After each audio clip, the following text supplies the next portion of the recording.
as diversas traduções no Antigo Testamento e o texto de Qumran, que foi recentemente descoberto. Então o texto pré-massorético, 586 até antes, que vai recuar até os autógrafos, tá certo? Os autógrafos teriam início em 1491 a.C. com o trabalho de Moisés, ok? E alguns textos que chegam para ele por meio de tradição oral, como por exemplo o livro de Jó. O livro de Jó provavelmente era uma tradição oral, tá certo? Do tempo anterior aos patriarcas, é o tempo dos patriarcas, na verdade, anterior à lei, ok? E vai chegar até Moisés, e o Espírito Santo de Deus, por meio da inspiração, ou vai inspirar Moisés para registrar aquela tradição oral, então é possível que seja de autoria de Moisés. Dificilmente pode ter chegado por meio de texto, tá certo? Mas fácil acreditar que foi uma tradição oral e que foi recolhida aí por Moisés, ou até por outro autor que também recebeu essa tradição oral e que foi incumbido aí da escrita dessa tradição oral, tá ok? Mas temos aí, somente exemplificando, né, os textos pré-massoréticos que recuam aí até os autógrafos, ok? Você tem aí texto de Esdras, os textos que estavam presentes na Babilônia, que foram lá preservados, os textos que foram construídos aí nas tradições da comunidade judaica do Egito, ok? Então os textos pré-massoréticos. Hebraico pré-exílico, né? Utilizando seu hebraico pré-exílico de construção apenas consonantal. E aí você tem os targuns, que aí você vai ter, daqui para cá você vai ter o exílio babilônico. Então aqui é pós-exílico. Pós-exílico é necessidade então da construção dos chamados targuns, que são construídos em aramaico, que era a língua comum da época. Então o hebraico tornou-se uma língua conhecida apenas pelos eruditos, pessoas que tinham conhecimento dessa língua consonantal. Então o povo, de modo geral, falava em aramaico, porque conviviam no meio de comunidades cuja língua era o aramaico. Então eles, para o seu dia a dia, para a sua vida comum, eles lidavam com o aramaico. Então você tem, uma vez que você está trabalhando para que esses textos sejam comuns ao povo, que o povo tenha contato com a sua cultura, você vai necessitar trazer alguns esclarecimentos na língua deles, para que estabelecer uma ponte entre eles e a sua cultura novamente. Eles sejam recolocados na sua cultura. Para isso surgem os targuns, que são explicações em aramaico. Ok? Então você tem a leitura do texto em hebraico e você tem vamos dizer assim, uma adaptação, uma explicação daquele texto em aramaico. Aí você consegue compreender o que ele está dizendo na sua língua corrente, na sua língua comum. Século V a.C. Eu vou trazer aqui conteúdo.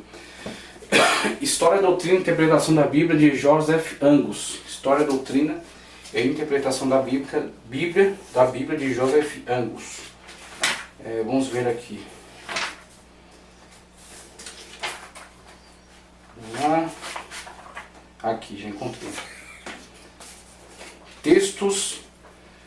O texto nos tempos pré-massoréticos. Primeiramente, diz: em virtude do trabalho dos massoretas e dos seus predecessores, desde o fim do primeiro século em diante, tá certo?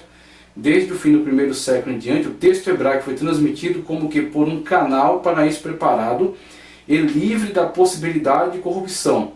Deram-nos, inclusive, por que foi livre da possibilidade de corrupção? Como é que isso pode ser afirmado?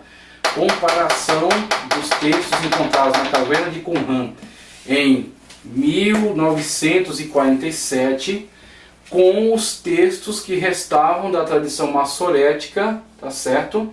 De 1000 da era cristã, 1000 depois de Cristo.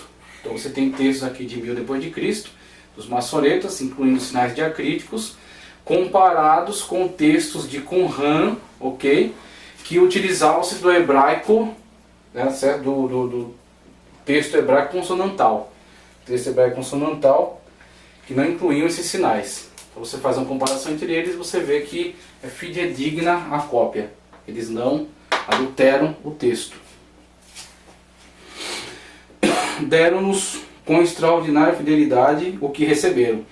Deram-nos com extraordinária fidelidade o que receberam. Porque eles compreendem a sagacidade do texto. Então eles trabalharam com muita seriedade. Então isso é louvável. Veja só o que receberam aqui.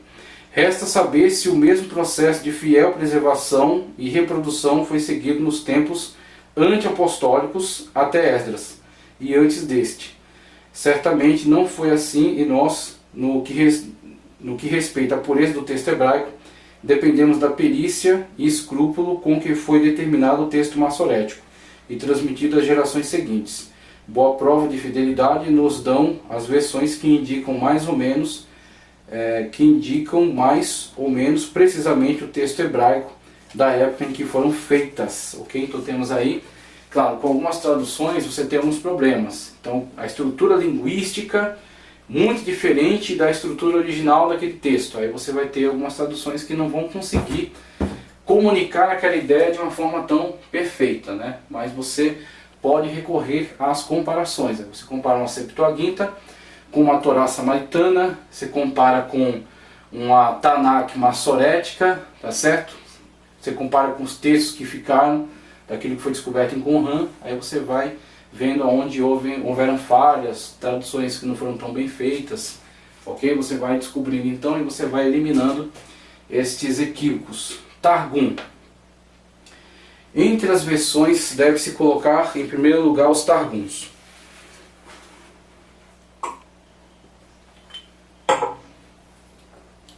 Vamos lá. Entre as versões deve-se colocar em primeiro lugar os Targuns, pois se trata em linguagem da versão que mais se aproxima do original hebraico, ok? Que Esdras reuniu e organizou, mas se aproxima do original hebraico. Vamos lá. Quando voltaram do cativeiro babilônico, os judeus tinham em grande parte perdido o uso da própria língua. Era, portanto, necessário ler-lhes não só as escrituras no original, leitura do hebraico, como também dar verdadeira significação do texto, ver Neemias 8:8.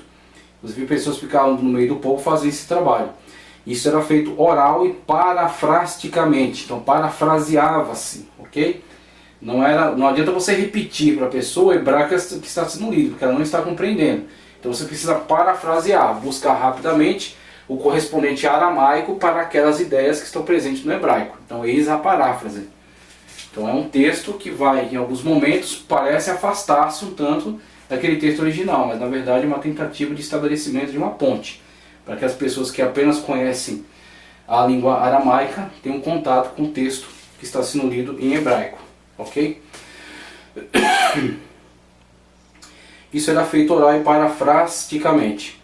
Passado algum tempo, era escrita a tradução parafraseada numa série de targuns, interpretações na língua caldaica, ou mais corretamente no dialeto oriental aramaico. Esses targuns eram sem dúvida numerosos. Os que chegaram até nós já são da era cristã.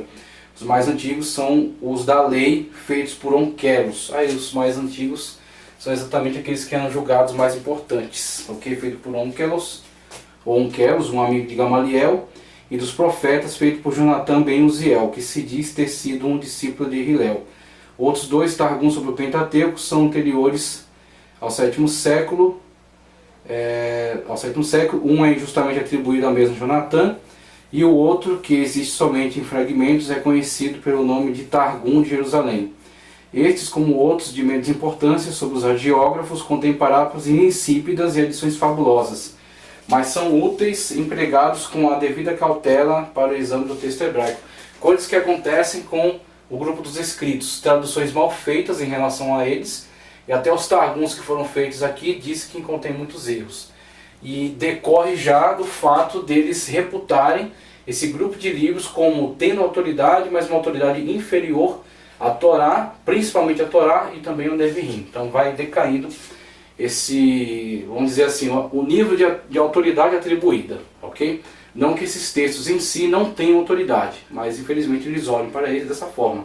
Tanto que você vê Daniel, que está aqui, que traz revelações extraordinárias em relação a todo o período aí da vinda do Senhor Jesus Cristo, do seu sacrifício, da 70ª semana de Daniel, só que ele não é levado com toda a seriedade que deveria ser, exatamente por ele estar enquadrado, né? Ter sido ele enquadrado dentro desse grupo de livros aos quais não é dada tanta autoridade. Então, Targuns é uma explicação, é uma adaptação para o texto, para a linguagem aramaica. Pentateuco Samaritano, como esclarece aqui, este livro escrito num dialeto da mesma família da